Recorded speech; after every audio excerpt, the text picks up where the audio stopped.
I'm Alex Van Beek, and in each episode, we'll take a closer look at the science, the stories, and the solutions to both pet and livestock animal care. Let's explore what's possible.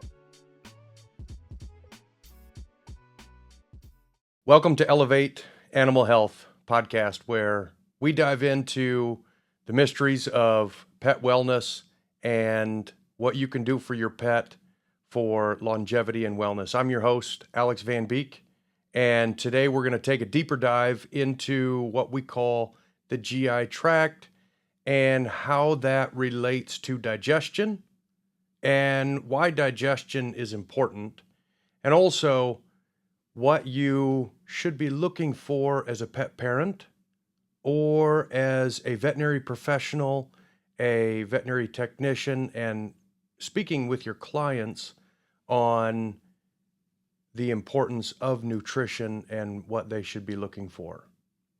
If we take a step back for a minute and think about the diets we're feeding our pets today, and we look at what's included in them, we look at how they're labeled, we look at what the bag looks like, we think about the lifestyle of our pets, what our pets need. There's a really, as we start listing all of the components to why we're buying a commercial food for our pets, we have to really start to understand and stop for a minute and think, what do our pets need?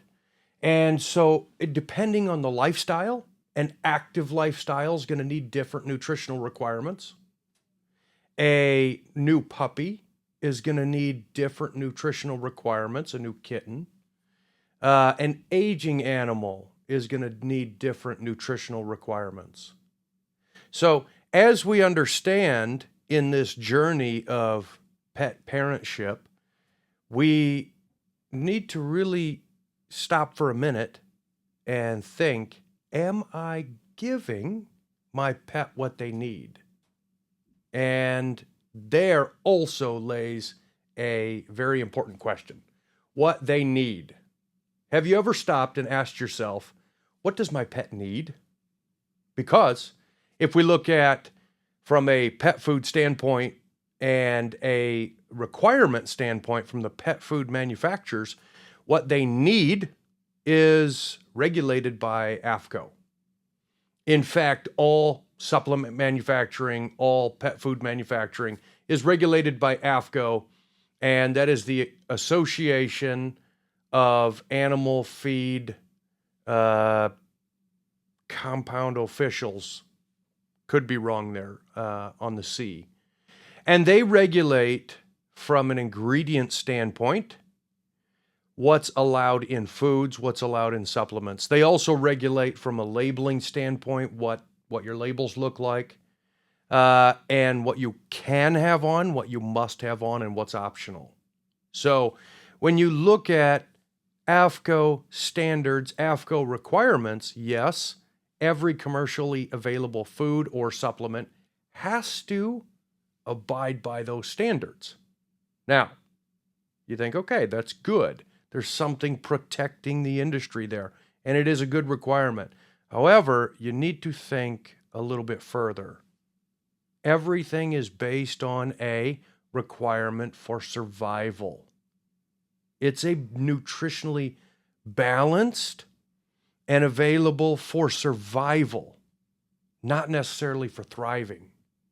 So, for example, if you have a breed that is generally prone to joint health issues later in life, and the food you're feeding them does not contain the correct amounts of joint support, then you're not giving the animal what's best to thrive, right? So we're staying along the lines of survival, not thriving. And when we look at our own self for nutrition, we're responsible for our own diets. That's a general human responsibility. You know what you eat and you know what you put in your body. The same thing goes for our pets. They can't make that choice though. They require you to help them.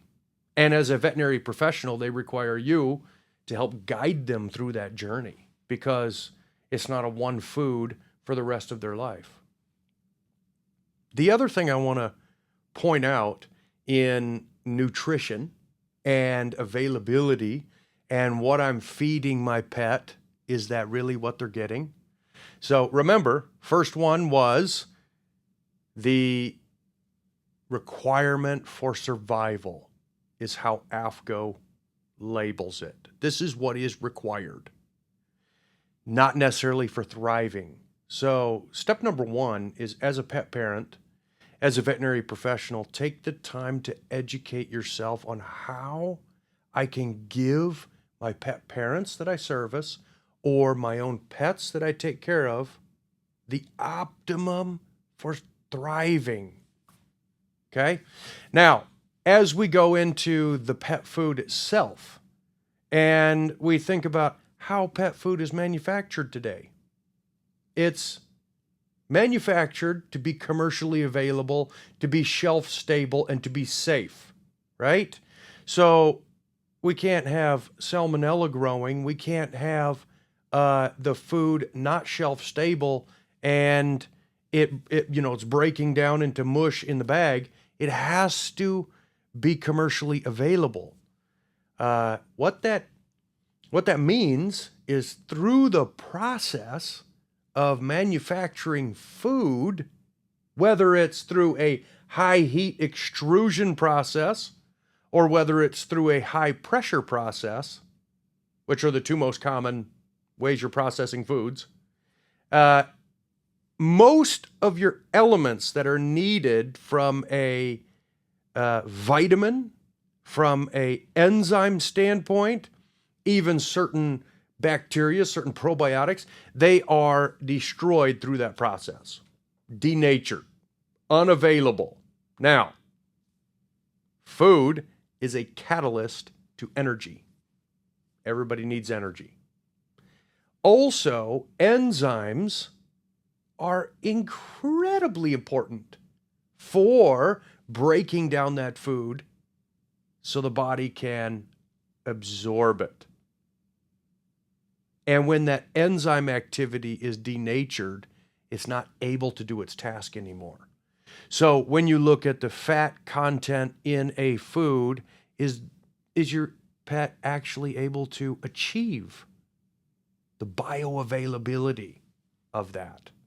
When you look at then the fat-soluble vitamins that are inside the food, is your pet actually able to utilize those fat-soluble vitamins, right? So as we start down that journey of exploring what's best for my pet, what's best for, as a veterinary professional, your clients and their nutritional requirements, some basic understanding we hope to bring to you as the audience. So when you're looking at what pet food am I buying and what's commercially available, I want you to think about a couple of things. And don't take this to be overwhelming, like, oh, I have to tackle this all today. No, take short steps, right? And the first step is knowing that most commercially available foods are not going to give you what makes your pet thrive. Okay, so remember that. Now, early in your pet's life or early in your client's pet parent ownership or pet parentship, some of these things aren't distinguishable. Some of these things aren't visible. Some of what might cause a problem later in life, I can't see on year 1 or year 2, but later on it catches up, right? It's kind of the law of economics with nutrition. Later in life, bad nutrition catches up, right? If I stress the pancreas all the time by eating processed foods nonstop, causing a inflamed pancreas, there could be things that stem out of that, like food allergies. If the pet or myself as a human, you stop producing a certain enzyme. And Science itself today doesn't really understand why that happens. I don't want to go too far down that rabbit hole. I'm just giving an example. Later in life, you could see, and maybe those of you with 5-year-old, 6-year-old, 7-year-old dogs that have just an itchy skin, dry, itchy skin, that could very well easily be due to the lack of omega-3s in the diet, the lack of being able to digest and utilize the good fats, right? We need that for the health and protection of our skin. Not only that, vitamin A, vitamin E are also very important there. So one of the things I want to point out is first of all, don't take this as I have to revamp everything today. But as we walk through this journey with you, see if you can implement one thing, right? Take one thing and see if you can implement that. The first thing would be a high quality food, right? So look for things where there's additional add-ins and where they really draw out the components that might fit your dog the best or your client's dog the best from a nutritional standpoint, also depending on lifestyle, right? So the more individual you get with it, the better it is. All right. So that's one. The other thing I want to talk about is in the world we live in, commercially available foods are necessary. From a pet ownership level of the United States, I'm speaking especially or particularly, it's impossible for everybody to have raw cooked diets, homemade diets for our pets. So commercially available is necessary. The thing I want you to think about as a veterinary professional or a pet parent is what supplementations should I make myself aware of, right? And again, specifically depending on breed, age, and lifestyle. Those are 3 important things to consider when looking at the different supplementations and looking at the different foods that I should be focused on, okay? In supplementation, you want to think about digestive health, and you also want to think about muscle and joint health. Those are 2 big areas to focus on. In digestive health, we have probiotics and prebiotics. The difference in probiotics and prebiotics in a later episode we're going to get into. Vitamins. Certain vitamins are vital for the protection of the gut, for the building up of the gut, for the maintenance of gut health. For example, vitamin A is crucial for helping build mucosal lining, which is one of your first defenses. And then you have enzymes. And when you think about digestion, enzymes are incredibly important. So, those are some things to consider.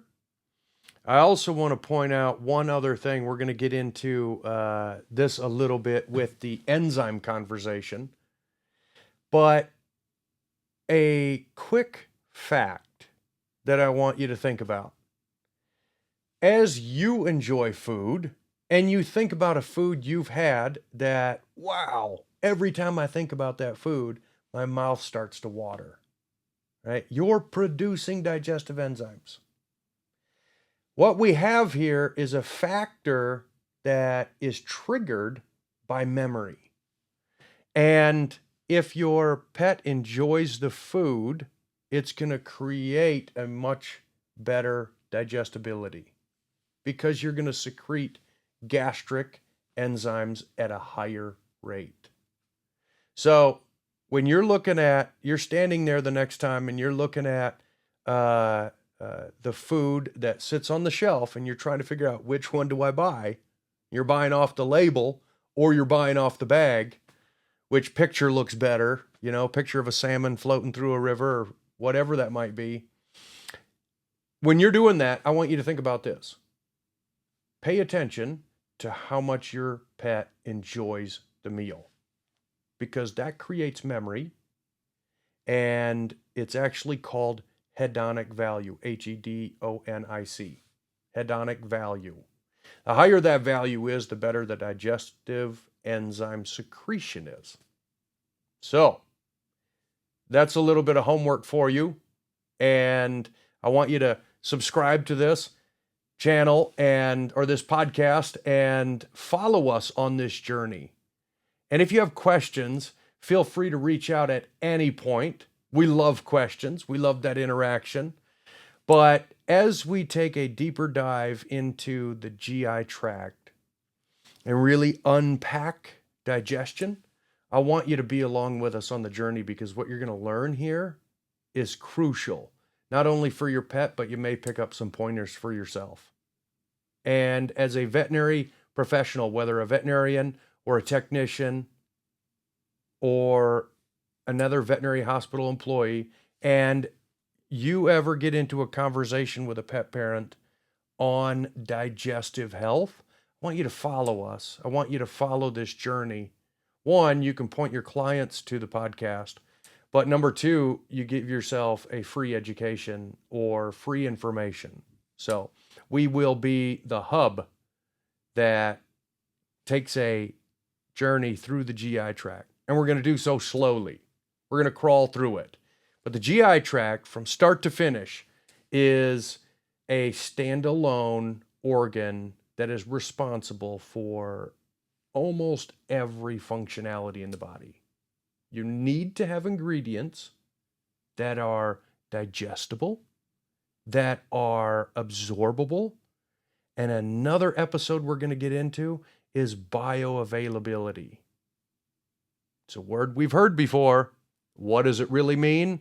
Follow us and you'll find out. Thank you.